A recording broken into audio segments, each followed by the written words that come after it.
इतनी बड़ी एजेंसी है एनसीबी, वो तंबाकू और गांजे में फर्क नहीं कर पाती है। ये बड़ा अचंभव का सवाल है। लेकिन ये भी सच है कि जब से प्रेस कॉन्फ्रेंस हुआ पूरे देश से कार्यालय में फोन आ रहे हैं कि उड़ा देंगे, यहाँ मार देंगे, वहां मार देंगे, उड़ा देंगे, यहाँ मार देंगे, वहां मार देंगे। सारे चैनल पे यही दिखाया जा रहा था कि बड़े पैमाने पे गांजा बरामद हुआ है, लेकिन घर पे कोई भी इस तरह की चीजें नहीं मिली। फिर भी टीवी को बताया गया, रिपब्लिक टीवी को देख लो चल रहा है, न्यूज एक्स पे चल रहा था, अलग अलग चैनलों पे कि गांजा बरामद हुआ, गांजा बरामद हुआ, इस तरह से चीजें की गई। डिफरेंस देखिए बात की जा रही है सारी। जो चीजें हमारे दफ्तर में जो लोग बैठे हैं, फोन रिसीव करते हैं, उन्होंने कब बात किया, कितने बजे किया, किस नंबर से आया, वो सारी चीजें हैं। वो सारी चीजें लेटर में हम लिखेंगे, जब आप लोगों को मैं बता दूंगा। सिलेक्टिव खबरें लीक करके लोगों को बदनाम करने का काम एनसीबी करती है। उसके अंदर 2 पैराग्राफ बहुत इंपॉर्टेंट है।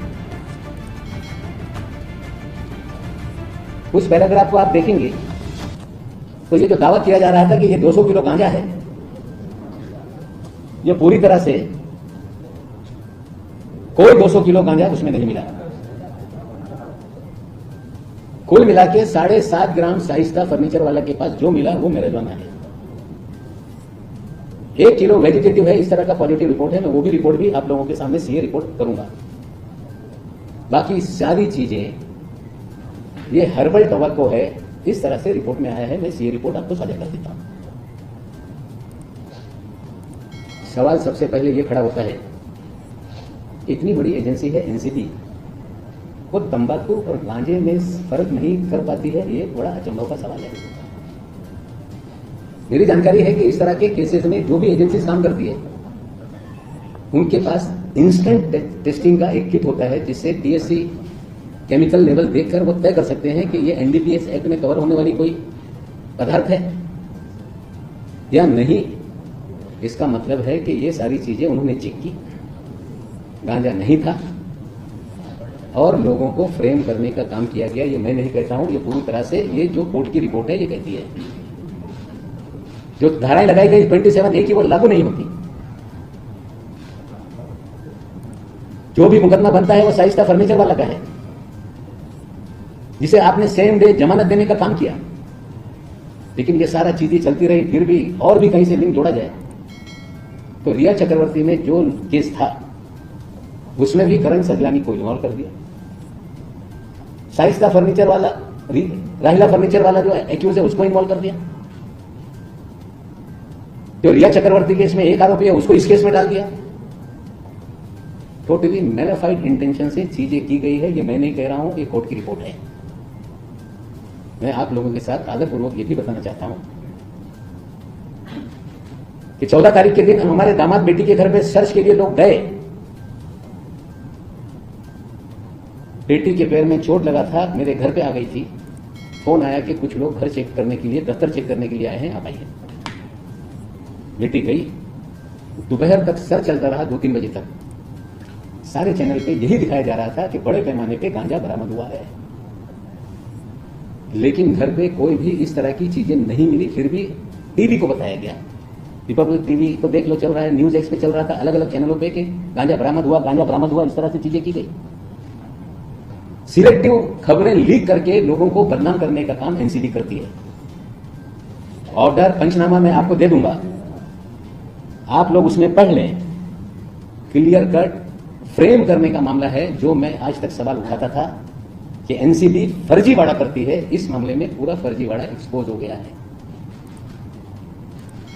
आप पूछेंगे क्यों किया गया? करण सजलानी को पकड़ा तो एक खबर आ गई कि ब्रिटिश नागरिक को 200 किलो गांजे के साथ पकड़ा गया, हाइप हो गई। राहिला फर्नीचर वाला जो एक लड़की है गरीब घर की, जिसकी 6 बहनें हैं, एक छोटा भाई है, तमाम बहनें अपना घर चलाने के लिए काम करती हैं, घर में साबुन बनाती हैं। इसी जमाने में दिया मिर्जा के यहां नौकरी करती थी। आप लोगों को खबर दी गई कि ये दिया मिर्जा की सेक्रेटरी को हमने पकड़ा है। फिर वो हाइप हो गई पब्लिसिटी। उसके बाद नवाब मलिक का दामाद तो और चेरी पिक हो गया, पूरे देश में खबरें चलने लगी। लेकिन इस पूरी कार्रवाई के दरमियान हमने कभी भी दामाद के निर्दोष होने की बात नहीं रखी। हमने यही रखा कि कानून से बड़ा कोई नहीं है। लेकिन इसमें और एक इंटरेस्टिंग चीज है जो आप लोगों को समझना पड़ेगा पत्रकारों की जानकारी के लिए। कुछ फोटोग्राफ है जो 9 तारीख के दिन जो लोगों को दिए गए, ये सारी फोटोग्राफ देखिए। नहीं, पहले वाली दिखाओ, उसके पहले ये सारी फोटोग्राफ जो उस नंबर से आप लोगों को दिए गए, इस फोटोग्राफ में आप देखिए एक कुर्सी दिख रही है, फ्लोरिंग दिख रहा है। ये मुद्दा हमने कोर्ट में उठाया कि जो सीजर होता है वहां सीजर करके उसे सील किया जाता है, कोर्ट की परमिशन से खोला जाता है। ये तस्वीर साफ बताती है कि ये तस्वीरें एनसीबी के कार्यालय की हैं। कुर्सी का रंग देख लो, फ्लोरिंग देख लो, दिखाओ भाई जो हमने बाद में फोटो मंगवाए, दूसरे फोटो मंगवाए।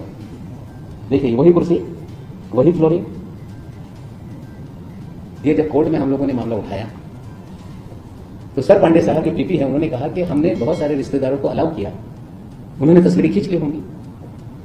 हमारे वकील ने पूछा कि तस्वीरें उन्होंने खींची, एक्सेप्टेड, लेकिन ये सारा जो सीजर है वो कैसे खुला हुआ है, इसका जवाब दीजिए।